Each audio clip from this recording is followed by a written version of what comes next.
Ya, berulang kali saya menyampaikan, kalau level iman kita cuma sampai dipercaya, berarti kita satu level sama siapa? Sama setan. Karena Alkitab bilang engkau percaya hanya ada satu Allah, itu baik. Dan setan juga percaya akan hal itu. Ya, jadi kalau kita cuma sampai dipercaya aja kepada Tuhan, iman kita iman percaya toh, maka kita sama setan satu level imannya. Ya, maaf, saya harus beritahu kepada kita, apa yang membedakan kita sama setan? Setan percaya, kita percaya, tapi yang membedakan kita sama setan, kita melakukan firman. Setan tidak akan pernah mungkin melakukan firman. Jadi kalau saudara ingin level imannya lebih tinggi dari setan, maka tidak ada pilihan lain. Jangan cuma percaya kepada Tuhan, tapi jadilah pelaku-pelaku firman Tuhan, supaya nggak satu level sama setan. Jadi orang Kristen hari-hari ini tidak mudah lagi dirasuki setan. Kenapa banyak orang dirasuk setan? Karena satu level sama. Siapa yang mau tahun ini imannya lebih tinggi dari setan, ya? Jangan sampai menyepelekan setan. Kenapa? Setan itu juga punya kuasa loh. Karena memang pada awalnya setan itu adalah malaikat yang kemudian dibuang karena memberontak. Jadi dia punya dari sana itu kuasa.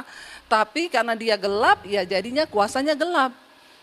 Nah, kalau kita cuma percaya sama Tuhan, enggak melakukan firman, maka kita tanpa kuasa. Bagaimana iman kita menjadi iman yang berkuasa mengalahkan dunia ini? Ya kita harus jadi pelaku firman. Supaya kita bisa menantang setan, bahkan mengalahkan setan, kata firman Tuhan.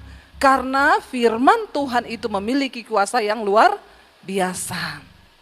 Jangan cuma jadi pendengar, tapi jadi pelaku firman. Ayat ini berkata saudara, sebab semua yang lahir dari Allah akan mengalahkan dunia. Kenapa dunia harus dikalahkan, pertanyaannya?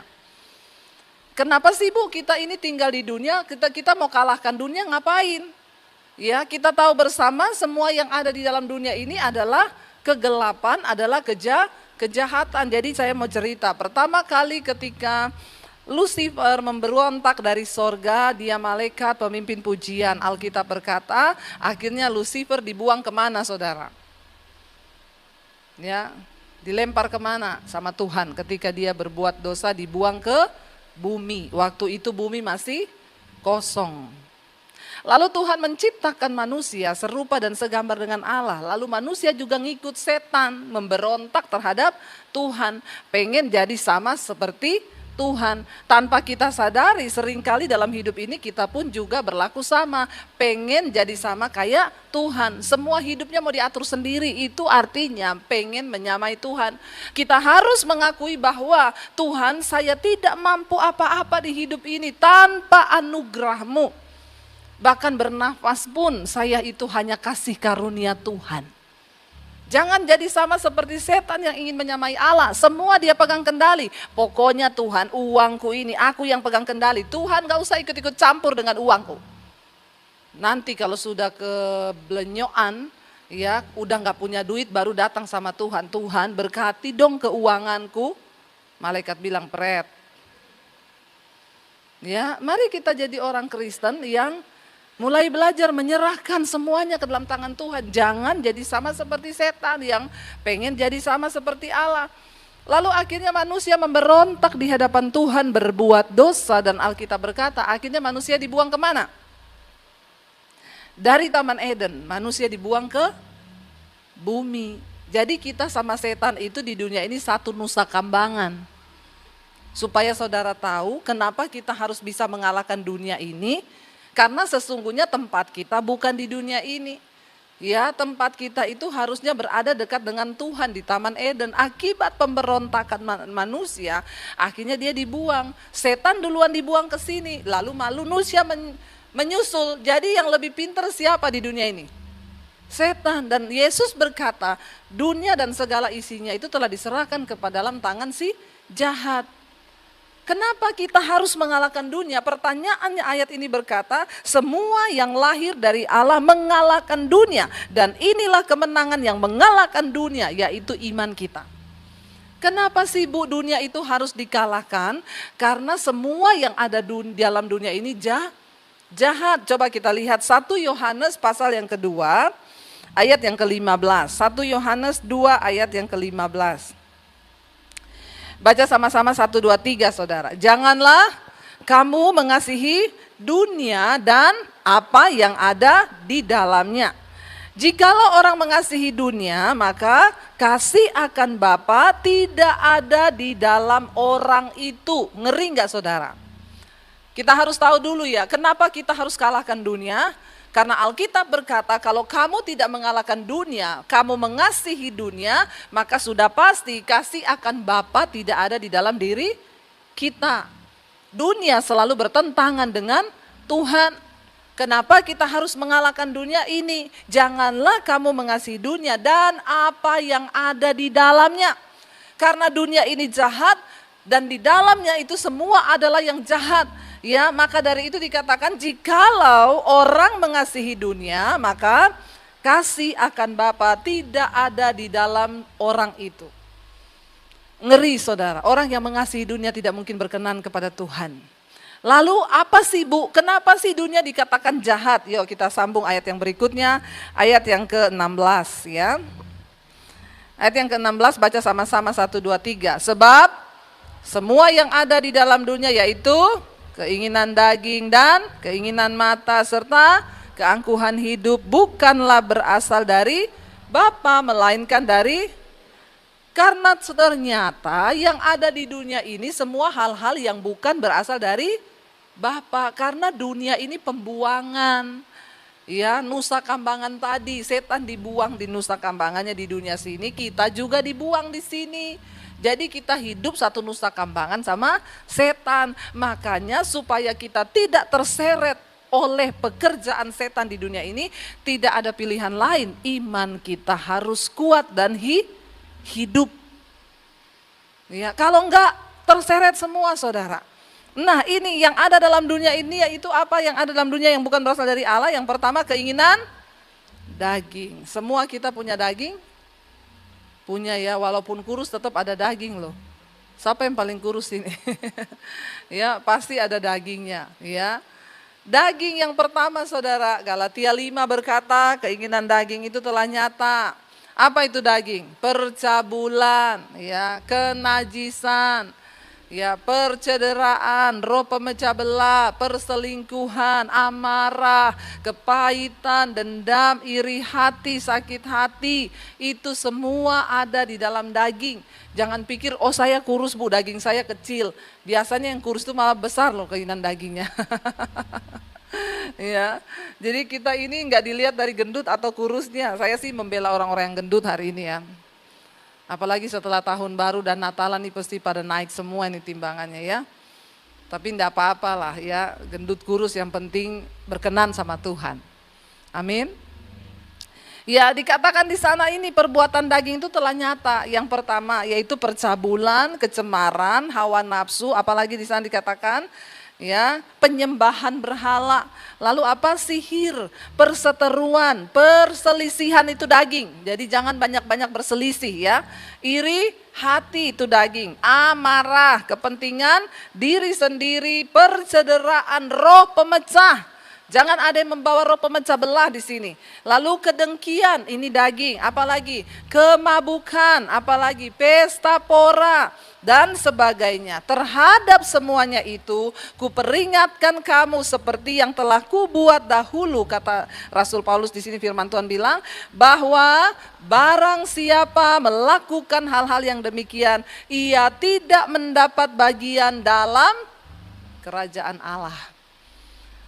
Jadi saudara tahu kenapa kita harus punya iman yang hidup untuk mengalahkan dunia? Karena yang ada di dalam dunia ini bukan yang dari Tuhan. Yang pertama keinginan daging. Ini daging loh, kita udah baca tadi tuh, ini bukan setan. Yang saudara baca dari awal tadi, percabulan, kenajisan, hawa nafsu, amarah, kebencian, itu bukan setan, itu Jadi kalau ada orang selingkuh, hidup dalam kenajisan, jangan cepat-cepat salahin setan. Karena ini daging. Dan ini yang ada di dalam dunia. Ya, makanya kita harus punya iman yang kuat untuk mengalahkan ini. Lalu yang kedua, kita balik ke 1 Yohanes 2 tadi ayat yang ke-16. Yang kedua yang ada dalam dunia ini dikatakan adalah keinginan mata. Yang kedua, keinginan mata. Jadi mata ini ternyata punya keinginan. Ya, mata saudara punya keinginan enggak? Wah, ingin terus, Bu, lihat itu pengen, lihat bajunya orang keren ya beli, lihat itu, wah keren ya beli. Hati-hati sama keinginan mata. Sering kali kita tidak menyadari bahwa hal-hal ini dapat memperbudak kita, ya, dan membuat kita tidak berkenan pada Tuhan. Keinginan mata kalau itu selama masih bisa, ya silakan, tetapi jangan kebangetan. Ada orang yang beli tas setiap seminggu tuh beli tas satu, beli tas lagi, nggak pernah puas saudara.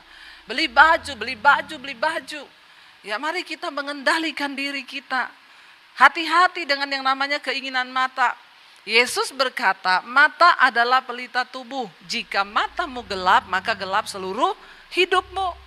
Tetapi jika matamu baik, engkau memandang perkara-perkara surgawi, perkara-perkara ilahi yang engkau pandang, maka teranglah seluruh hidupmu. Jangan buat matamu gelap, saudara. Makanya ada istilahnya, iya mata gelap, Bu. Ya, selalu pengen, lihat orang begini pengen, lihat orang begitu pengen. Kita perlu berdoa, saudara, supaya kita menekan semua yang ada di dalam daging kita ini. Ya, ini ya Lukas 11 ya dikatakan, matamu adalah pelita tubuhmu. Jika matamu baik, teranglah seluruh tubuhmu. Tetapi jika matamu jahat, maka gelaplah seluruh tubuhmu. Ya, bicara tentang gelap tubuh di sini bukan kulit hitam atau kulit putih. Jangan pikir, oh saya putih aman nih, terang tubuh saya. Ya, ini di mata, di pandangannya Tuhan. Kalau kita matanya gelap, matanya jahat, memandang dunia ini tidak sesuai cara pandang Tuhan, maka semuanya itu juga akan menjadi gelap. Kenapa ada orang rela jadi simpenan? Ya, jadi pelakor. Kenapa ada orang-orang rela melakukan kejahatan demi dapatkan uang dan lain sebagainya? Karena matanya gelap. Dia berpikir bahwa ketika dia memiliki sesuatu di dunia ini, wah, orang akan berkata, wow, dia hebat. Dia lupa, saudara, bahwa ya, kenapa banyak orang Kristen masuk dalam masalah keuangan, terlilit utang kanan kiri, karena tidak bisa jaga mata. Di tahun yang baru ini mari kita ngurang-ngurangi beban hidup. Ya, ingat bagaimana caranya, nggak usah kebanyakan gaya, amin. Karena hukum fisika berkata, tekanan itu berbanding lurus dengan gaya. Berarti semakin banyak gayamu, semakin banyak tekanan hidupmu. Jadi bagaimana mengurangi tekanan? Kurangi bilang kanan kirimu, kurangi gaya. Jangan terlalu bergaya. Biar tidak banyak tekanan gitu ya. Kenapa? Karena orang gak bisa menguasai pandangan matanya, ya, sehingga dia mengikuti apa yang matanya pengen. Dan terjebak di dalam. Kita berdoa, saudara. Saya beriman tahun ini menjadi tahun kemenangan bagi kita. Kita menang atas dosa, itu duluan nomor 1. Karena kita tidak mungkin diberkati kalau masih hidup di dalam dosa. Nomor 1 bertobat, menang atas dosa. Perkatakan, Tuhan, tahun ini saya mau menang terhadap dosa saya. Yang masih terikat dengan film porno, yang masih terikat dengan kenajisan percabulan, yang masih terikat dengan amarah, kebencian, kepahitan. Bilang, tahun ini Tuhan, aku mau menang terhadap dosa. Aku mau menang terhadap karakter, tabiat-tabiat burukku, Tuhan. Setelah engkau menang terhadap semua yang buruk, maka engkau akan masuk ke level berikutnya, menang terhadap keuangan. Siapa yang mau menang terhadap keuangan tahun ini? Ya, enggak utang terus, Tuhan. Ya, masa tiap hari deg-degan gara-gara jatuh tempo. Ya, berdoa, saudara. Tuhan sanggup. Jangan tanya bagaimana caranya, Bu. Hidup dengan pengharapan di dalam Kristus. Saya kemarin ketemu seorang ibu, diajak kita makan bersama. Lalu dia cerita kepada saya, Bu, saya ini pendengar mesbah doa dari awal di Maret yang lalu. Ketika pandemi dimulai, Bu, saya itu bertubi-tubi berat, ya, karena dia di bidang properti, anaknya juga bergerak di bidang properti, semuanya mogok, bukan cuma nggak ada pemasukan, Bu, terlilit hutang. Anak-anak saya utang banyak, Bu. Sampai dia bilang, saya berdoa kepada Tuhan, Tuhan ambil nyawa saya. Saya pengen mati aja supaya selesai semua urusan. Lalu tiba-tiba dia bilang, dia mendengar satu suara yang bilang, kok egois banget, pengen mati, lari dari masalah. Terus anak-anakmu bagaimana mereka menjalani hidup dengan lilitan hutang? Lalu dia bilang, saya berdoa, Bu, saya bersyukur di awal pandemi itu saya menemukan channel Ibu, Mesbah Doa, dan saya setiap malam berdoa. Saya berharap lalu iman saya bangkit, Bu. Saya berdoa, tiba-tiba bos saya yang lama nelpon saya, dia bilang, kamu pandemi gini ngapain? Nggak kerja? Iya nggak kerja, bos. Udah ikut saya lagi jualan. Dia cuma berpikir, jualan di tengah badai masa pandemi begini, mana ada yang mau laku. Tetapi dia melangkah dengan iman, dia percaya bahwa itu Tuhan yang kirim. Lalu dia lakukan, saudara, apa yang di depannya dipercayakan sama bosnya untuk jualan lagi. Dia bilang, Ibu Debbie, kita punya Tuhan yang terlalu hebat dan dahsyat. Dari seorang yang tadinya sudah pengen mati, Ibu tahu, Bu, penjualan saya omset di tengah masa pandemi, 1 bulan berapa? Ratusan miliar. Bukan ratusan juta, ratusan miliar, Bu.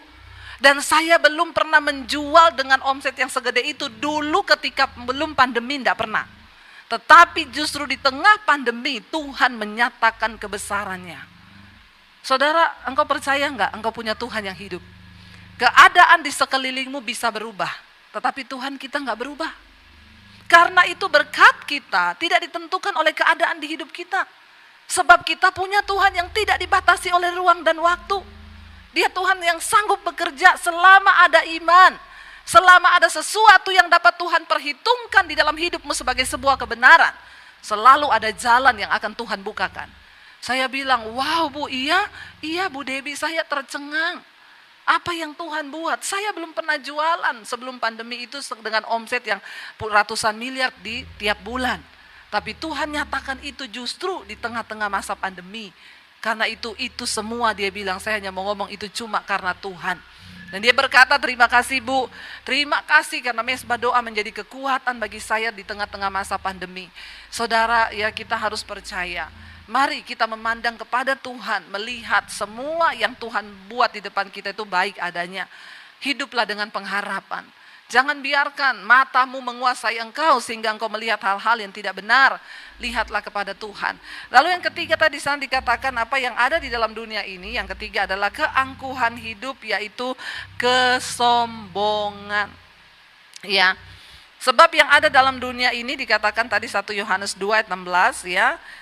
Keinginan mata serta keangkuhan hidup bukanlah berasal dari Bapa melainkan dari dunia. Ya, hidup itu ndak usah sombong-sombong, biasa aja, amin. Orang-orang itu kalau ketemu saya selalu ngomongnya gini, Bu Debbie itu rendah hati ya. Saya tanya gini, kamu tuh nilai saya rendah hati itu dari mana? Ya enggak, pokoknya ibu tuh rendah hati. Lah emang apa yang harus kita sombongkan? Kita ini napas aja pinjem dari Tuhan, amin. Napas aja kita nih pinjem dari Tuhan. Ya, kemarin teman saya datang ke rumah saya, saudara, ada ucapan syukur. Dia lihat saya ngepel rumah, saya ngepel teras, saya cuci piring. Dia bilang, ya ampun, sekelas Debbie Basir masih ngepel, masih nyuci piring. Saya bilang, emang kenapa? Ya inilah kita ya. Maksudnya, ya emang kenapa? Saya bilang, saya dari dulu begini, nggak ada yang berubah. Dia bilang, iya ya, nggak usah sombong-sombong ya, Bu. Mau sombong apa yang mau disombongkan, saudara? Yang ada dalam dunia dikatakan keangkuhan hidup, kesombongan. Orang yang sombong itu sama dengan orang yang menentang Tuhan dan hidupnya tidak mungkin diberkati. Mari kita berdoa hari-hari ini supaya kita buang semua keangkuhan hidup. Ya angkuh, ya kaya sombong biasa, miskin sombong juga, Jadi nggak kaya nggak miskin, semua orang punya bakat sombong. Tapi Alkitab berkata Tuhan menentang orang yang sombong, tetapi dia meninggikan orang yang rendah hati.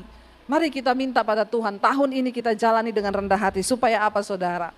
Ya, supaya kita bisa mengalahkan dunia ini. Jangan sampai kita terbawa dengan apa yang ada di dunia ini. Dan ayat 17 berkata di sini, ya kita lihat ayat 17, kenapa kita harus mengalahkan dunia? Ayat 17 berkata, dan dunia ini sedang lenyap dengan keinginannya, tetapi orang yang melakukan kehendak Allah tetap hidup selama-lamanya. Kenapa kita harus kalahkan dunia? Karena semua yang dunia tidak berasal dari Allah. Dan dunia ini sedang lenyap. Jadi kalau kita ikut-ikutan mencintai dunia, maka nasib kita juga sedang lenyap. Sebagai orang percaya, kita ini tentunya Tuhan mau supaya keuangan kita itu sehat. Siapa yang mau keuangannya sehat? Angkat tangan ya, semuanya pasti mau. Artinya kalau keuangan sehat itu bagaimana? Ya, semua lancar. Ya, kebutuhan kita lancar. Cicilan juga? Siapa yang ada cicilan? Angkat tangan. Ya. Tuhan itu adalah Tuhan yang merancangkan bagi umatnya itu memiliki kehidupan keuangan yang sehat. Tuhan tidak mau anak-anaknya itu memiliki keuangan yang morat-marit, apalagi sampai harus gali lubang tutup lubang di dalam hidup.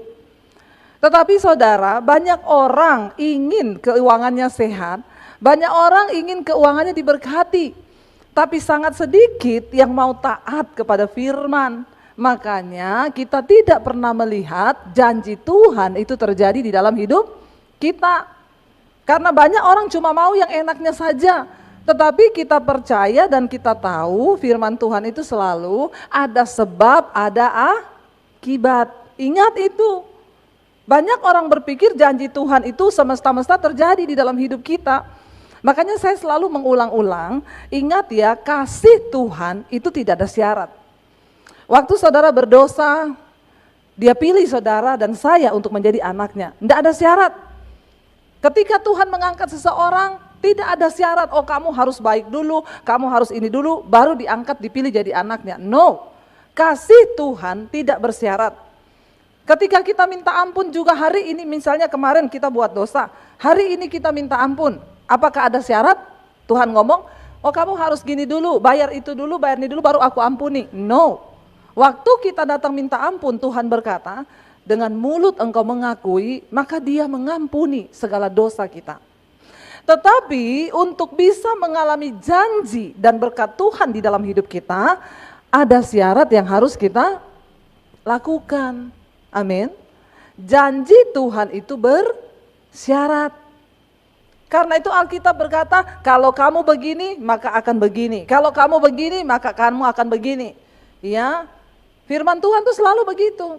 Jika engkau sungguh-sungguh memperhatikan firman-Ku, maka perjalananmu di dunia ini berhasil dan beruntung.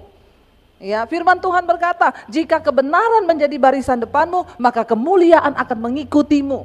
Selalu janji Tuhan itu sebab akibat. Itulah yang dikatakan hukum tabur tuai. Nah, hari ini saudara, firman Tuhan dengan tema bulanan di gereja ini ya adalah keuangan yang sehat, dan subtemanya hari ini adalah tentang persembahan persepuluhan. Banyak yang tidak suka mendengar firman ini. Ya aduh, kalau udah ngomong persepuluhan ini ngomong duit lagi. Tapi saya harus ngomong soal kebenaran karena saya tidak mencari keuntungan dari perpuluhan. Kenapa kita harus taat kepada firman? Untuk kebaikan kita. Kalau mau lihat diberkati, maka tadi ada sebab, ada akibat. Banyak yang datang bertanya kepada saya, Bu, ya, masa saya harus kasih 10%? Gaji saya ini enggak cukup loh. Saya mau tanya saudara, manusia itu ada cukupnya enggak? Waktu gaji 5 juta cukup? Enggak. Nanti gajinya naik 10 juta, cukup? Naik 15 juta cukup? Nah, jadi 20 juta cukup? Pret. Ya, itulah namanya manusia. Terus kalau kita tunggu cukupnya, kapan kita nabur? Ayo. Saya tanya kepada saudara. Cukup menurut ukuran kita. Banyak orang yang bilang, Bu, nanti kalau sudah cukup baru saya menabur. Sekarang saya belum cukup. Saya bilang, takaran cukupmu itu seberapa? Alkitab tidak berkata begini, menaburlah saat engkau cukup. No. Persembahan terbaik yang pernah tercatat di dalam Alkitab bukan dari orang yang kaya, tapi dari seorang janda yang miskin. Mengapa janda itu bisa memberikan semuanya dengan ketaatan kepada Tuhan? Karena Tuhan lihat apa? Ingat, Tuhan kita, Tuhan yang melihat hati. Ada yang bilang gini, Bu, tapi kali ini penghasilan saya itu enggak kayak bulan lalu, Bu. Masih dipotong utang, masih dipotong ini, masih dipotong itu. Masa saya harus memberi persepuluhan itu dari semua itu? Kan saya juga banyak pengeluaran. Saya bilang, jadilah sesuai imanmu. Kalau engkau hitung-hitungan sama Tuhan, ya Tuhan juga hitung-hitungan. Nah, itulah manusia, saudara. Apalagi kalau ngasih persembahan di gereja, nyanyinya persembahan kami sedikit sekali. Udah sedikit ngomongnya apa lagi? Kiranya Tuhan terimalah. Dengan apa? Dengan senang hati. Kurang ajar enggak? Ngasih sedikit minta Tuhan terima dengan senang hati. Maka terdengarlah suara dari surga, malaikat balas, berkat yang ku beri. Apa? Sedikit sekali. Lanjut. Kiranya engkau terimalah dengan senang hati. Pret. Hati-hati, saudara. Ngasihnya sedikit, mintanya, itulah orang Kristen. Ngomong aja, bagaimana kita bisa melihat berkat Tuhan tercurah? Jangan tunggu cukup, jangan tunggu kaya baru menabur. Saya berani menyatakan ini di depan mimbar ini. Kenapa? Saya adalah saksi melihat bagaimana hidup saya diberkati karena saya mau menabur. Tidak tunggu kaya. Enggak tunggu kaya. Orang yang menabur janji Tuhan tidak akan pernah dipermalukan. Saya itu melihat contoh dari mami saya. Dari masih kecil mami saya itu, saudara. Setiap kali ada orang miskin datang dari kampung, ada pendeta yang datang, dia enggak peduli. Mau pendeta, mau ustadz datang ke rumah, selalu mami saya itu bungkusin beras 5 kilo kasih duit. Itu saya lihat dengan mata kepala saya dari saya masih kecil. Kalau hari ini di masa tua mami saya bisa beliin dia rumah. Saya yakin itu hasil tuayannya dulu. Sehingga Tuhan memilih saya salah satu orang dari anaknya dia. Diangkat Tuhan, dipakai Tuhan, dan sekarang saya memberkati kehidupan mami saya di masa tua. Itu yang tertanam di pikiran saya sejak dahulu. Tuhan itu tidak pernah berhutang. Kalau hari ini engkau rajin menabur, mungkin salah satu nanti dari anakmu ada yang akan diberkati Tuhan. Itu tidak direkayasa, saudara. Saya selalu melihat setiap ada orang susah datang ke rumah dari saya masih kecil. Mami saya selalu suruh siapin, ya beras, uang, selalu. Sampai hari ini mami saya itu terus menabur. Tapi saya melihat sampai di masa tua hidupnya Tuhan pelihara. Tuhan pelihara. Tidak ada yang mustahil asal kita mau. Nah, hari ini saya pengen kita membaca ayat dari gereja yang diberikan, Maleakhi pasal yang ketiga. Tapi kita baca mulai dari ayat yang ke-6, saudara. Maleakhi pasal 3 ayat yang ke-6, kita belajar dari perjanjian lama. Kenapa? Ada banyak sekali nilai hikmat yang bisa kita ambil ya dari perjanjian lama itu, saudara, dan itu digenapi di dalam diri kita. Maleakhi 3 ayat yang ke-6, firman Tuhan berkata begini, saudara. Bahwasannya aku Tuhan tidak berubah. Dan kamu Bani Yakub tidak akan lenyap sejak zaman nenek moyangmu. Kamu telah menyimpang dari ketetapanku dan tidak memeliharanya. Kembalilah kepadaku dan aku akan kembali kepadamu, firman Tuhan semesta alam. Tetapi kamu berkata, dengan cara bagaimanakah kami harus kembali? Jadi bangsa ini, saudara, tidak pernah mau nurut kepada firman Tuhan. Bahkan dikatakan di sini, sejak zaman nenek moyangmu kamu itu telah menyimpang dari semua ketetapan yang sudah Tuhan berikan. Tuhan itu memberi hukum-hukumnya kepada bangsa ini. Kenapa hukum Tuhan diberikan? Untuk mengatur supaya hidup manusia di bumi itu bisa sejahtera. Kenapa ada firman Tuhan? Kenapa ada hukum? Supaya kalau engkau ikuti hukum-hukum ini, hidupmu sejahtera di bumi. Tuhan berkata bahkan sejak zaman nenek moyangmu, kamu itu telah menyimpang dari ketetapanku dan tidak memeliharanya. Makanya Tuhan bilang, kembalilah kepadaku, maka aku akan kembali kepadamu, firman Tuhan semesta alam. Tetapi kamu berkata, dengan cara bagaimana kami kembali? Ya, Tuhan bilang, kau sudah pergi jauh. Engkau tidak memelihara ketetapanku, balik lagi. Mereka bingung, bagaimana caranya kami balik? Lalu ayat yang ke-8 firman Tuhan berkata begini, bolehkah manusia menipu Allah, namun kamu menipu aku? Ya, bagaimana caranya? Tetapi kamu berkata, dengan cara bagaimanakah kami menipu engkau? Mengenai persembahan, persepuluhan dan persembahan khusus. Ya, jadi Tuhan memberi ketetapan kepada bangsa itu, mereka harus mengembalikan persembahan persepuluhan dan persembahan khusus. Persembahan persepuluhan itu berbeda dengan persembahan khusus, saudara. Diberikan kepada imam di bait Allah. Ya, lalu imam juga harus memberi persepuluhan lagi. Bukan berarti setelah kita jadi pendeta kita nggak menabur, salah. Sebagai hamba Tuhan kita harus menabur. Dari mana? Dari berkat yang didapat. Tuhan bilang, ya mereka tanya bagaimana kami harus kembali.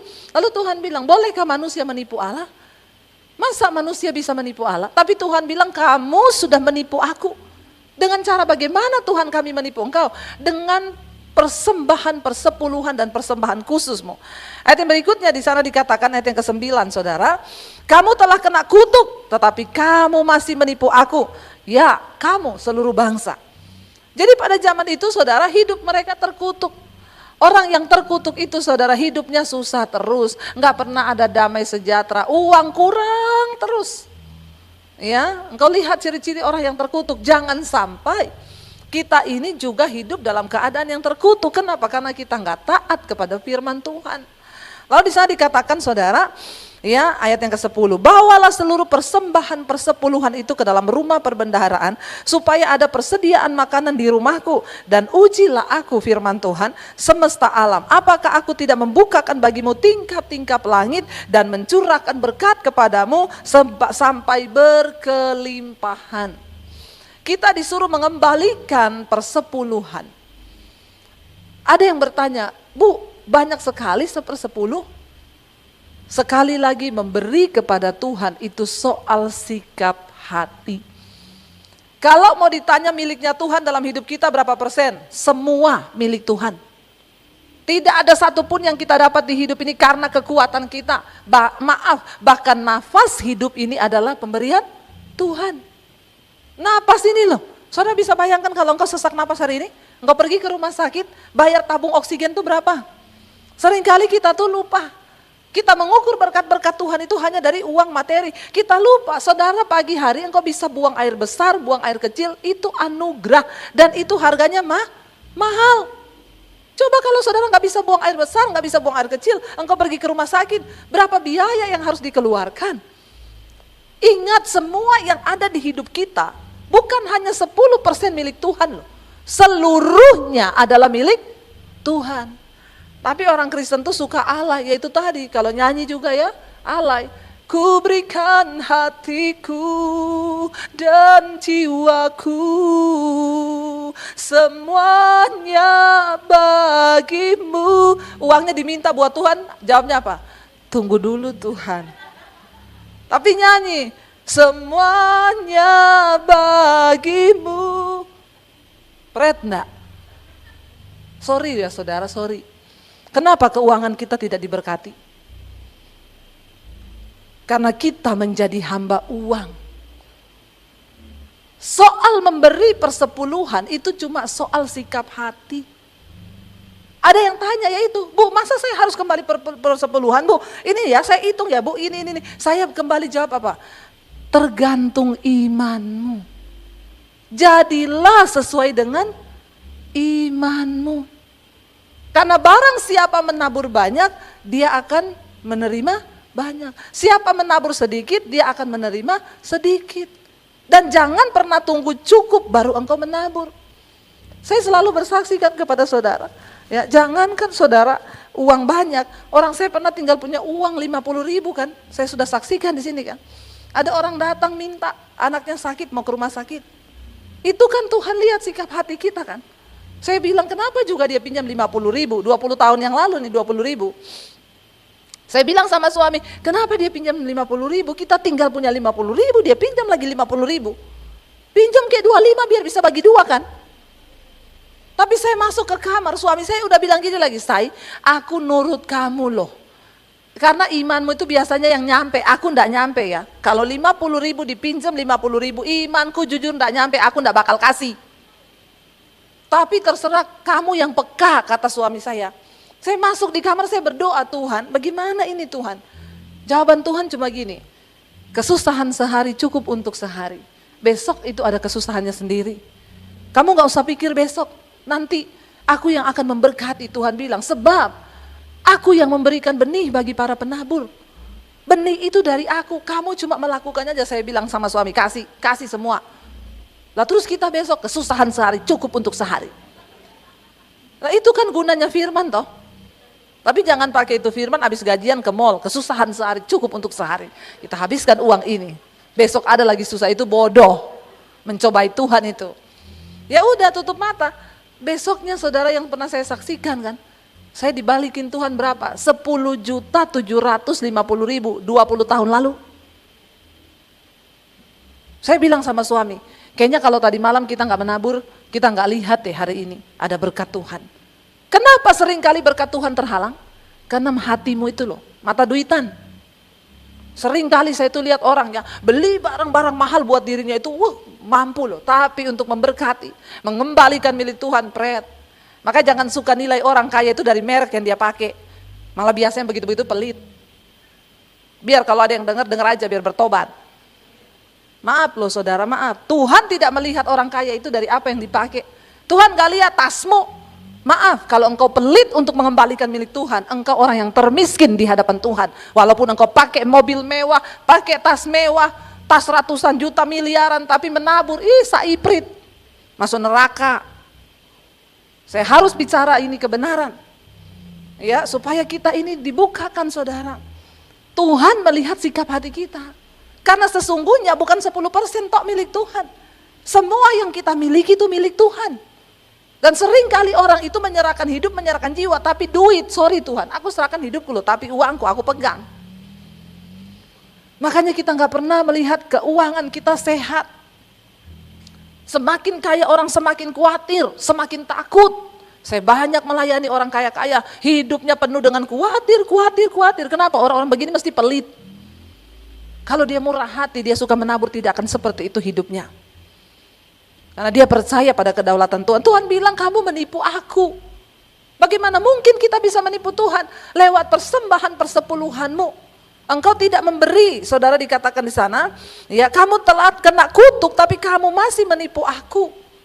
Mereka bertanya bagaimana cara kami kembali, bawalah seluruh persembahan persepuluhan itu ke dalam rumah perbendaharaan supaya ada persediaan makanan di rumahku dan ujilah aku. Zaman dulu bangsa Israel itu disuruh membawa persembahan, dipersembahkan untuk hamba Tuhan.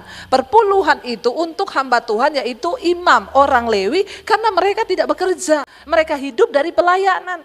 Karena mereka tidak mendapat bagian di dalam tanah warisan yang diberikan. 12 suku Israel, 11 suku dapat bagian tanah. Mereka bekerja sebagai peternak, sebagai petani. Tetapi suku Lewi mereka tidak mendapat bagian tanah. Mereka hidup dari persembahan persepuluhan itu, mencukupi kebutuhan mereka supaya ada persediaan makanan untuk para hamba-hamba Tuhan. Dikatakan di situ, dan mereka itu memang harus dikhususkan untuk melayani Tuhan. Tiba-tiba mobilmu kecelakaan, lalu engkau harus mengganti lebih daripada persepuluhan, itu belalang pelahap. Hati-hati loh saudara, ada begitu banyak kerugian demi kerugian yang terjadi dalam hidup kita, itu karena belalang-belalang pelahap. Tidak ada perlindungan atas hartamu, tidak ada perlindungan atas hidupmu. Kenapa? Karena uangmu engkau tahan, engkau pelit dengan Tuhan. Saya menyampaikan kebenaran ini supaya mata kita terbuka. Makanya banyak orang ditipu. Ya, uang yang ditabung saudara bertahun-tahun, dia simpan, dia tabung lama, dia tidak menikmati apa-apa, dia tidak mengembalikan perpuluhan, uangnya dia tabung, ditipu orang dalam sekejap. Apalagi yang kena saham. Ya, kita juga berdoa supaya gereja-gereja tidak menimbun uang. Segala saudara ketamakan terjadi bukan cuma di umat Tuhan, kepada hamba-hamba Tuhan pun saya berbicara. Ya, uang ditimbun, saking kebanyakan uang di gereja, misi nggak pernah keluar. Akhirnya apa? Di saham. Ya, dimakan kena saham semua ratusan miliar. Itu cara Tuhan menghabisi dengan belalang pelahap. Siapa suruh engkau tidak taat kepada Tuhan? Jangan pikir gereja setelah terima persepuluhan tidak boleh keluar, harus keluar. Kita harus memberkati orang-orang berkekurangan, gereja-gereja di desa-desa, memberkati pekerjaan Tuhan. Itu harus. Maka kita lihat di masa pandemi ini gereja-gereja yang menimbun uang sampai ratusan miliar akhirnya masukin ke saham karena nggak tahu mau buat apa, dihabisi sama belalang pelahap. Jangan main-main, Tuhan itu Tuhan yang hidup, Allah semesta alam. Tidak boleh main-main dengan uang, baik jemaat, baik hamba Tuhan. Semua akan kena kepada belalang pelahap kalau kita nggak setia dengan Tuhan. Sampai hari ini saya punya tolak ukur kepada diri saya. Apakah saya menabur lebih daripada keinginan-keinginan diri? Saya selalu bersaksi, beli tas 30 juta saya tidak berani saudara sampai hari ini. Saya bersaksi kepada saudara, beli utuh 1 biji tas 30 juta tidak berani saya.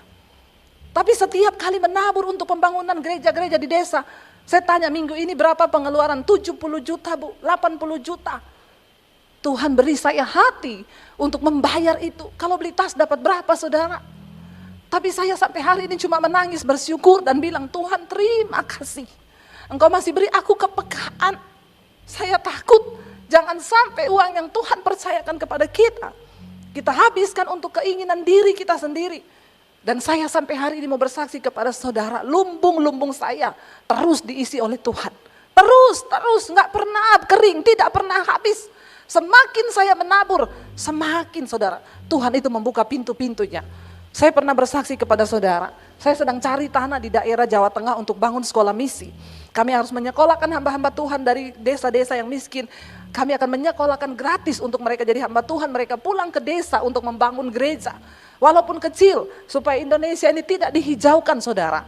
Dan saya sudah save uang untuk beli tanah. Saya cari tanah dapat saudara, ada yang harganya cocok, izin di daerah itu susah. Ada yang saya bisa izin di daerah situ karena banyak rumah retreat, tapi harganya melambung tinggi, saya nggak bisa. Tidak pernah lelah saya dan suami setiap kali ke Solo, kami cari info, kami datang. Tidak juga ketemu. Saya bilang, Tuhan, kalau ini proyekmu, buka jalan Tuhan. Tuhan lihat hatiku, aku mau melakukan ini. Tiba-tiba ada jemaat Mesbah Doa di Semarang. Ibu, saya dengar ibu mau buka sekolah misi, saya punya tanah bu. Ibu bisa pakai 4.000 meter lebih. Silakan dipakai, ibu pakai 10 tahun. Kita kontrak sementara 10 tahun dan saya enggak boleh bayar. Enggak usah bayar, ibu pakai aja. Kemarin ketemu pemborong, saya ke Semarang, yang borong juga anak Tuhan, istrinya suka nonton Mesbah Doa, yang gambar juga anak Tuhan, semua enggak ada yang mau dibayar. Saya sampai bingung, Tuhan itu enggak izinkan uang saya keluar.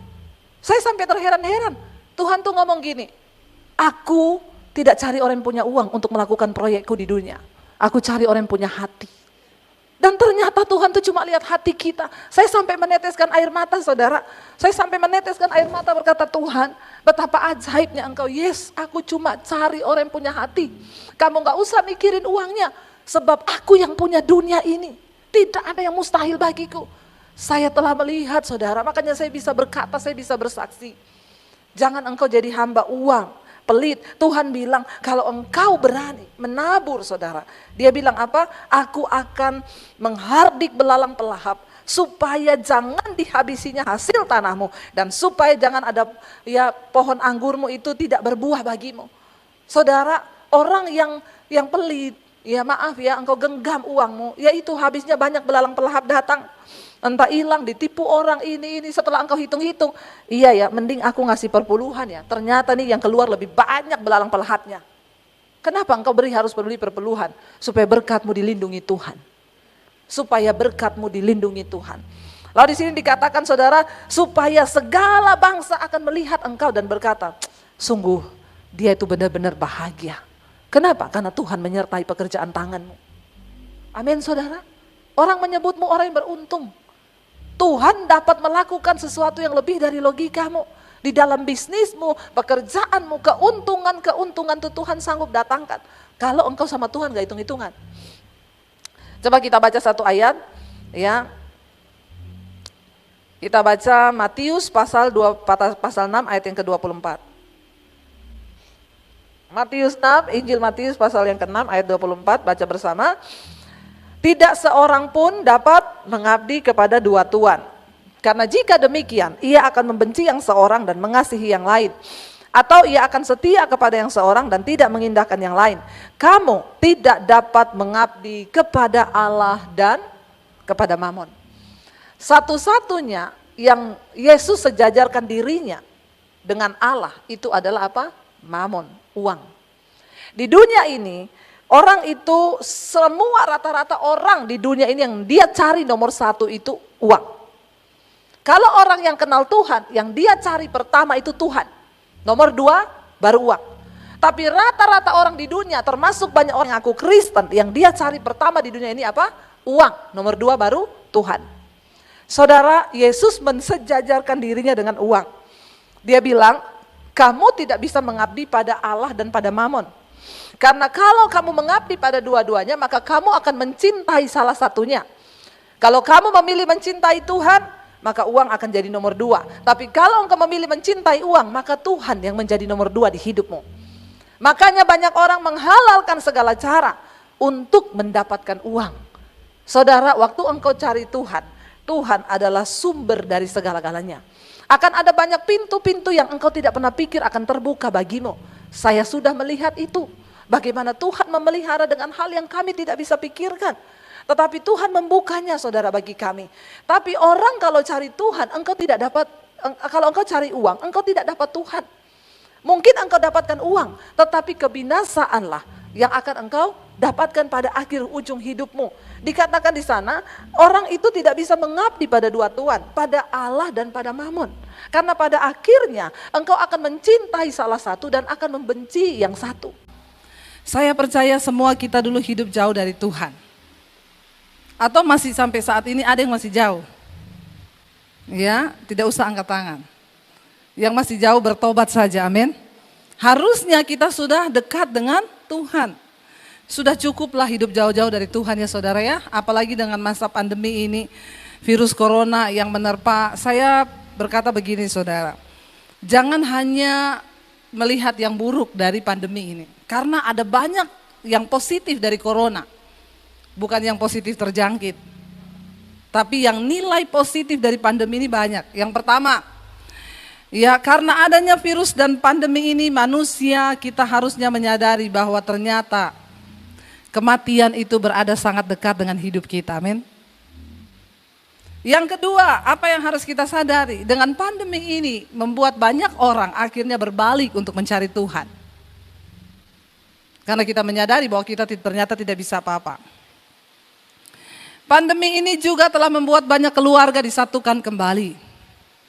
Ya, pandemi ini juga telah membuat ya katanya si suku bunga bank menurun. Iya apa iya? Ya, banyak hal positif yang terjadi karena pandemi ini. Ya, terutama saudara, saya melihat ya, saya hanya memberikan gambaran saja. Hari-hari ini banyak orang yang begitu takut dengan kematian. Tadi pagi saya dapat kabar Bapak Pendeta Meksinesi meninggal dunia. Ya, saudara, hidup ini singkat. Hidup ini hanya seperti uap kata firman Tuhan. Ya, kemarin itu saya ngobrol dengan salah satu orang, dia kakaknya positif kena corona umur 50 tahun, mamanya 86 tahun. Jadi karena mamanya bersama dengan kakaknya harus di swab dong, ya karena kakaknya udah positif. Di swab ternyata mamanya juga positif. Secara manusia kita melihat yang 86 tahun kena, yang 50 tahun kena, yang lebih kita khawatirkan yang mana? Yang 86 kan, karena kita pikir pasti lebih duluan mati kan. Ternyata kita salah saudara, yang 86 sembuh, yang 50 meninggal. Dan yang 50 itu laki-laki loh. Virus ini tidak bisa terdeteksi, nggak ada seorang pun yang bisa melihat. Sehebat apapun kita menjaga, virus ini tidak terlihat mata.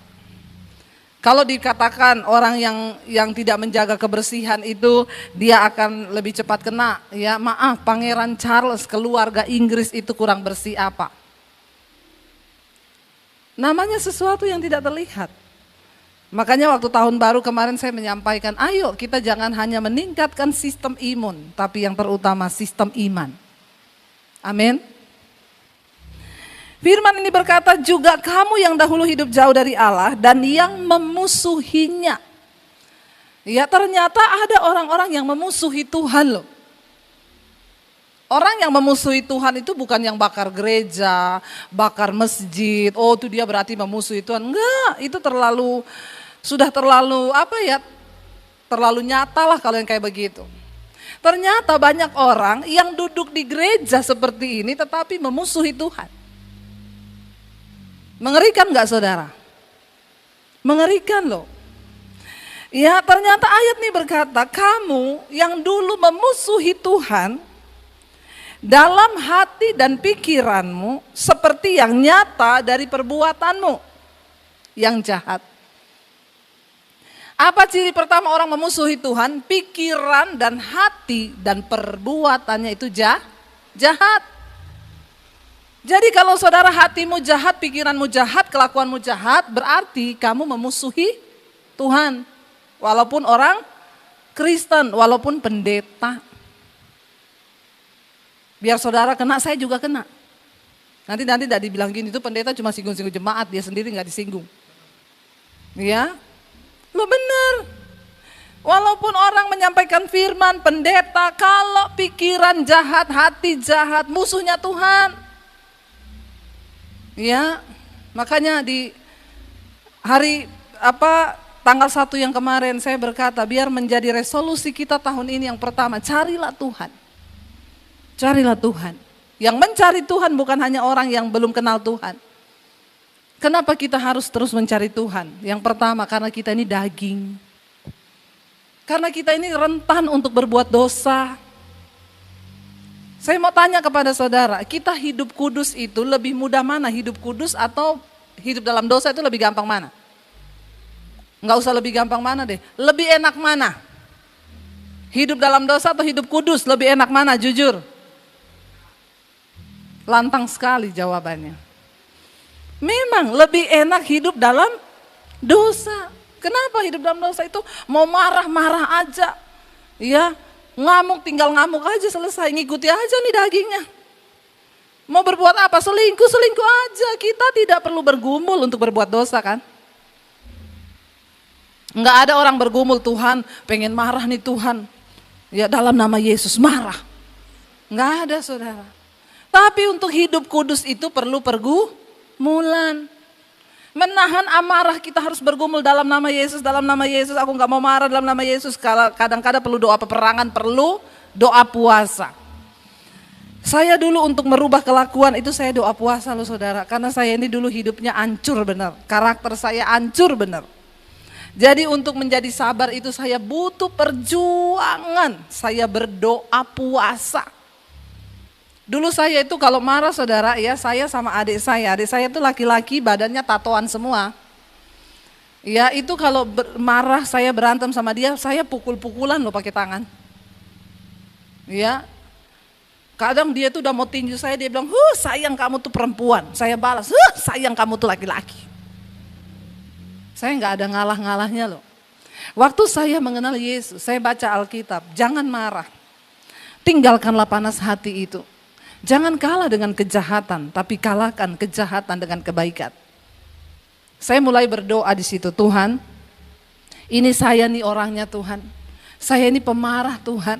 Saya mau berubah Tuhan, ubah saya Tuhan. Lalu ketika kita berdoa begitu, apakah kita langsung ting, dapat cahaya putih gitu, langsung ting, langsung jadi orang yang sabar, halo, shalom, begitu? Makanya Kolose pasal yang ketiga berkata, karena itu matikanlah dalam dirimu segala sesuatu yang duniawi, yaitu apa? Marah, geram, kejahatan. Kalau firman Tuhan suruh matikan, berarti siapa yang harus bertindak? Kita, bukan Tuhan. Ya, ada bagian yang harus kita lakukan. Saya mulai bergumul di situ dalam nama Yesus, saya tidak mau marah Tuhan. Ya, biar saya kuat, saya ambil doa puasa. Saya masuk di kamar, hari ini saya berpuasa untuk jadi orang yang sabar. Karena itu Tuhan, apapun masalah yang akan saya hadapi hari ini, Tuhan berikan aku roh kesabaran. Dalam nama Tuhan Yesus. Begitu saya buka pintu kamar, saya keluar, adik saya maki-maki saya tanpa sebab. Itu daging saya sudah mau bereaksi, saudara. Ya, setan ngomong, di samping kananmu itu ada sepatu, ambil lempar ke mukanya. Ya benar, waktu saya belum bertobat begitu, saya pernah berantem sama kakak saya lempari dia sepatu, saudara. Ya saya pikir dia masuk ke kamar mandi, jadi saya tunggu nih dia keluar dari kamar mandi, saya lempar sepatu di mukanya. Begitu kamar mandi dibuka, saya layangkan sepatu pantofel papi saya dan kena pas di muka papi saya. Dan itu cilaka 12 pas. Ya, karena memang seperti itu. Ya, setan bilang ambil itu sepatu, lempar ke mukanya dia, itu orang bikin jengkel banget kan. Roh Kudus berbisik di telinga saya, hari ini kamu berdoa, minta kesabaran. Ini ujian. Kalau lagi ada ujian, di sekolah dulu ada papan tulis besar ditulis harap tenang, ada. Jadi kalau lagi ada ujian, tulis gede-gede di sini harap tenang. Ada ujian. Kalau lagi ada ujian, gak usah kebanyakan tingkah, gak usah kebanyakan omong. Harap tenang. Gak usah cari teman untuk ngomporin, saya ini diam, tenang, ujian. Karena Alkitab berkata di dalam tinggal tenang terletak kekuatanmu. Orang tenang itu kuat. Saya dibisikin Roh Kudus itu fungsinya dalam hidup orang percaya sebagai penolong, dia akan mengingatkan setiap firman yang pernah kita baca.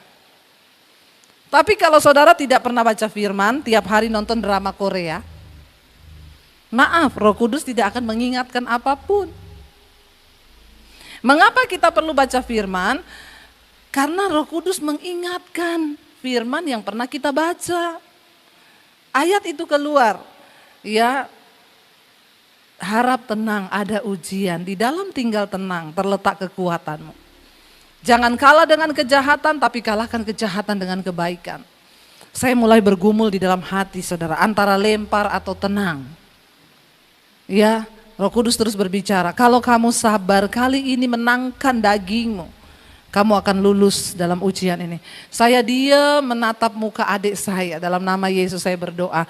Dalam nama Yesus saya tahu setan kamu yang ada di dalam adik saya. Makanya saya tidak akan terpancing, maaf. Alkitab berkata peperanganku bukan darah dan daging, tetapi roh yang ada di udara. Hari ini saya tidak akan kalah dengan kamu. Saya berkati adikku di dalam nama Tuhan Yesus. Waktu saya mulai memperkatakan firman, saya mendengar adik saya itu teriakin saya nggak dengar apa-apa lagi, cuma mulutnya yang. Kenapa? Karena saya sibuk bergumul di sini, memperkatakan firman. Akhirnya saya lolos, tidak terjadi apa-apa, saya diam. Besoknya saya puasa lagi, gitu lagi. Sesuatu yang kita lakukan lebih dari 21 kali, itu akan menjadi kebiasaan. Karakter itu perlu dilatih. Kelakuan itu perlu dilatih. Saudara yang tukang marah-marah tiap hari, ibu-ibu, coba sekarang mulai belajar kalau mau marah nyanyi, amin. Amin ibu-ibu. Aminnya biasa aja dong. Ya, nyanyi. Saya pernah melayani ada seorang ibu yang suaminya itu sudah mau menceraikan dia. Jadi ceritanya, ini saya pernah dengar kesaksiannya, benar-benar kesaksian nyata. Jadi istrinya ini sama suaminya itu ribut terus ya. Lama-lama suaminya benci karena ribut terus, dia mulai ke nightclub setiap malam. Dia lari ke nightclub, sampai di nightclub ketemu sama penyanyi di cafe di nightclub. Lalu dia selingkuh dengan penyanyi di nightclub itu. Tiap kali pulang malam jam 1 istrinya teriakin dia, maki-maki dia, semua kata-kata binatang keluar. Makin jengkel dia, terjadi lagi keributan, anak-anak stres mendengar suami istri yang berantem, banting pintu, banting barang. Semakin tidak betah suaminya, ya kadang pergi lagi nggak jadi pulang. Akhirnya istrinya itu dilayani oleh seorang anak Tuhan.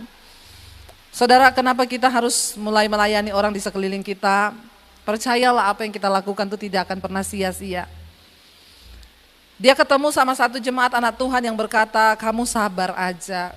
Yang namanya kejahatan tuh tidak akan pernah dikalahkan dengan kejahatan. Yang bisa mengalahkan kejahatan hanya kebaikan. Coba kamu layani suamimu. Ya, kamu berbuat baik. Tapi saya itu emosi gini-gini. Iya, itu kan kalau ngikuti daging. Kita harus ngikuti firman Tuhan. Akhirnya didoakan, dia semakin sering ketemu sama anak Tuhan ini. Semakin tiap hari didoakan, akhirnya dia mulai mempraktekkan. Ya, kata anak Tuhan itu, kalau kamu udah mau marah, gini aja deh, kalau mau marah itu nyanyi. Kalau udah mau marah, daripada marah mending nyanyi. Suaminya pulang jam 2 malam, saudara, suaminya udah gini, ini terakhir. Kalau saya pulang dia maki-maki saya, besok saya ajak dia, saya talak cerai, langsung saya nikah sama itu penyanyi night club. Lalu akhirnya dia suaminya pulang buka pintu kaget. Biasanya istrinya buka pintu, udah mandi. Saya udah siapin air hangat kalau mau mandi. Kalau mau makan, ada makanan di meja. Ya, saudara, ceritanya sebelumnya itu nggak langsung seperti itu. Sebelumnya dia mau berusaha mempraktikkan nih, mengalahkan daging. Memang perlu latihan baru bisa seperti itu. Dia buka pintu, saudara, ya lihat suaminya modelnya kayak itu, dia udah mau marah, saudara. Dia mau teriakin suaminya, tapi dia ingat anak Tuhan tuh bilang nyanyi. Kalau udah mau marah nyanyi, dia lihat suaminya dia teriak, ajarilah kami ini saling mengasihi. Suaminya kaget, saudara. Ya, enggak marah nyanyi, tapi nyanyinya kayak rocker karena menahan emosi kan. Ajarilah kami ini saling mengampuni. Sudah pulang.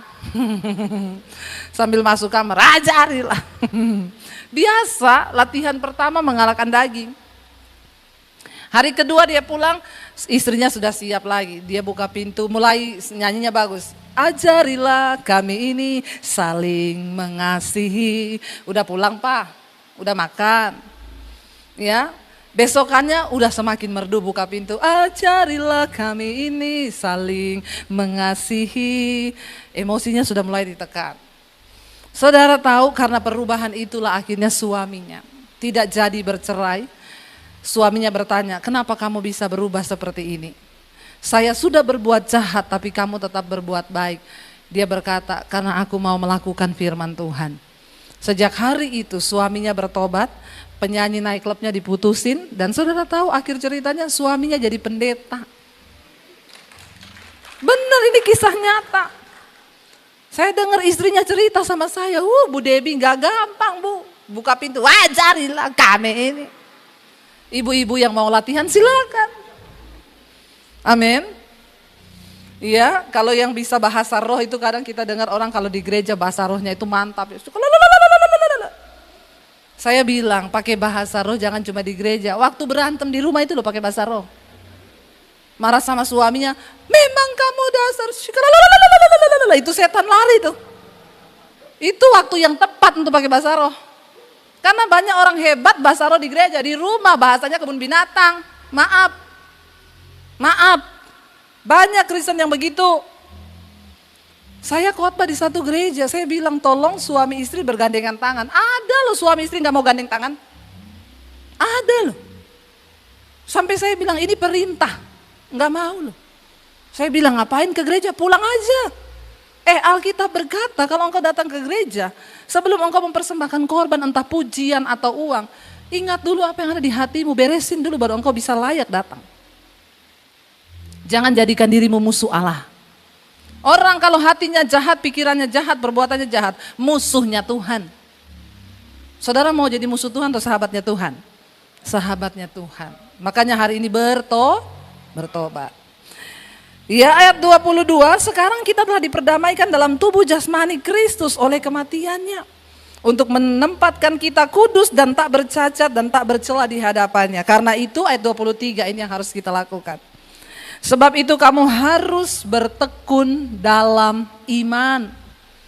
Bagaimana orang sekarang Kristen banyak bertanya, Bu Debbie, bagaimana caranya ya supaya saya bisa mendengar? Saya pengen tuh Bu mengerti suara Tuhan. Saya bilang, firman Tuhan berkata, Tuhan bergaul karib dengan orang yang bergaul karib dengan dia. Dan perjanjiannya diberitahukannya kepada mereka. Kalau mau bisa dengar suara Tuhan, bergaul kariblah dengan Tuhan. Amin. Semakin kita dekat dengan Tuhan, semakin kita cepat nangkep suara Tuhan. Enak mengalir bersama Tuhan tuh, wow. Tidak ada banyak kesalahan yang kita perbuat di hidup ini. Enggak salah nikah, enggak salah pilih jodoh, enggak salah pilih pekerjaan, enggak salah pilih ini. Makanya ada orang datang, Bu tunjukin dong jalan Tuhan buat saya apa. Emang saya pendeta apaan? Enggak bisa. Tuhan menunjukkan jalannya itu pribadi lepas pribadi. Saudara nggak bisa datang ke pendeta hebat suruh tanya apa. Kemarin ada orang telepon saya, Bu saya dulu sambil nangis-nangis, Bu saya 20 tahun hidup saya hancur Bu. Usaha saya hancur, saya benar-benar menderita selama 20 tahun. Padahal 20 tahun yang lalu saya ketemu dengan seorang pendeta, dia menubuatkan saya begini Bu. Tuhan berbicara, kamu akan menjadi sangat-sangat kaya, kaya raya. Dan kekayaanmu akan menopang pelayanan Tuhan. Selesai saya dinubuatkan, tahun depannya saya bangkrut. Jangan suka dengar yang enak-enak. Amin. Kalau dapat nubuatan yang enak dicatat, jadi kaya tambah kaya. Maaf. Ya, saya bilang ya itulah Pak. Yang Alkitab bilang itu nubuat palsu. Nubuat palsu. Saya pernah disuruh mendoakan saudara. Ada satu orang pejabat. Dia akan mencalonkan. Lalu ada beberapa hamba Tuhan berdiri. Termasuk saya dipanggil untuk mendoakan. 2 hamba Tuhannya bernubuat enak bener. Tuhan akan mengangkatmu. Tuhan akan memberikan engkau apa yang engkau inginkan. Tuhan akan, saya berdoa Tuhan, saya tidak mau memberikan suara palsu. Tuhan taruh apa yang ada di hati saya untuk saya bicara kepada dia. Waktu saya berdoa buat dia saudara, keluarlah pesan Tuhan. Kalau hidupmu berkenan, Tuhan akan pakai engkau dan dia akan angkat. Tapi kalau tidak, engkau harus bertobat. Dia kaget, yang 2 enak, yang ini tidak enak. Dan ternyata benar setelah itu terbongkar, dia ada kasus perselingkuhan. Saudara, Tuhan itu bukan hanya mau yang enak-enak di telinga kita. Saya enggak lihat tuh tulisannya apa. Dia ngangkat di tulisan, saya enggak baca itu tulisannya. Udah habis waktu ya. Maaf, mata saya buram. Saudara, mari kita bertekun ya dalam iman. Supaya kita mengenal Tuhan, mengenal hati Tuhan, mengenal jalan Tuhan. Apalagi tahun ini. Lalu setelah itu dikatakan apa? Tetap teguh dan tidak tergoncang. Mari 2021 kita mau teguh. Waktu kita dekat Tuhan, kita teguh tidak tergoncang. Karena kenapa? Ini lagi tahun goncangan. Semua akan digoncang supaya tertinggal satu umat yang tidak tergoncang. Biar saudara dan saya menjadi orang yang tidak tergoncangkan. Amin. Dan jangan mau digeser. Ya, jangan mau digeser. Saudara digeser itu, ya saya berdiri nih, lalu ada orang di samping saya, dia dorong saya supaya saya tergeser dari tempat saya ini. Tapi Alkitab bilang kamu jangan mau digeser. Saya mau pakai contoh deh, Bapak sama Bapak berdua yang di depan boleh maju di sini aja Pak. Ya Bapak di sini sama Bapak boleh ya Pak, di depannya Pak. Digeser itu begini saudara, ya menghadap ke sana aja Pak. Bapak yang kecil coba geser bapak yang besar. Bapak yang besar tetap bertahan, jangan mau tergeser. Ayo Pak, dorong Pak sampai dia tergeser. Terus Pak, terus. Ya sudah, jangan berantem. Silakan duduk. Terima kasih ya Pak. Itu loh, ayat ini bilang, jangan mau digeser. Ya, walaupun kecil kan, Bapak kalau nggak kuat bisa tergeser kan Pak. Tapi karena tahu ada goncangan mau digeser, bapaknya juga bertahan. Geser coba. Kalau nggak ada saya mungkin bapaknya gini. Ya. Jangan mau mau digeser. Apa yang bisa menggeser iman kita hari-hari ini? Pencobaan, masalah, persoalan, keuangan, kesehatan. Itu akan merongrong iman kita. Tujuannya cuma satu, setan mau supaya engkau bergeser dari imanmu. Tapi kita mau berkata, enggak, aku tidak mau tergeser. Apapun goncangannya. Kayak Bapak tadi, bertahan pasang kuda-kuda. Makanya orang Kristen hari ini yang tidak pasang kuda-kuda, engkau bukan cuma mau tergeser, terlempar. Sebelum semuanya terjadi, pasang kuda-kuda imanmu. If I got Jesus, I got all